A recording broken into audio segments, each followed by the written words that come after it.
প্রার্থীদের যে এখানে আছে সবাইকে বিজয়ী করে আনতে হবে ইনশাআল্লাহ। এবং সকল ষড়যন্ত্র মোকাবেলায় আমাদেরকে ঐক্যবদ্ধ থাকতে হবে ইনশাআল্লাহ। আমরা কামিয়াব হব। সবাইকে ধন্যবাদ। আল্লাহ হাফেজ। বাংলাদেশ জিন্দাবাদ।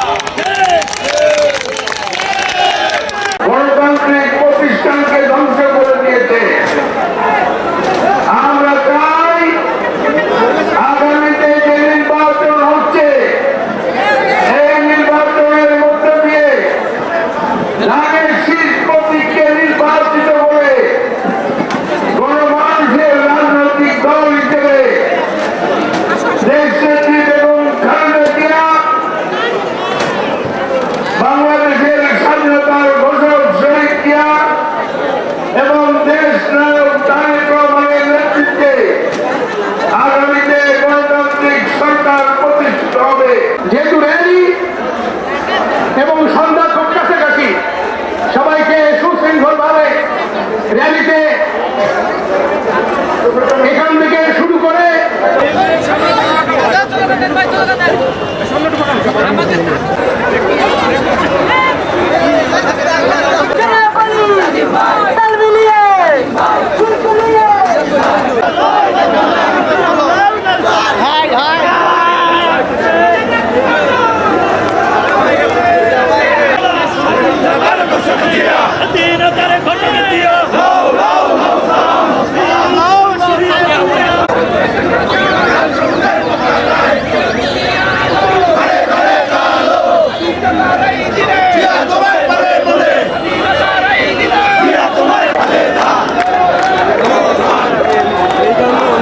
Thank you.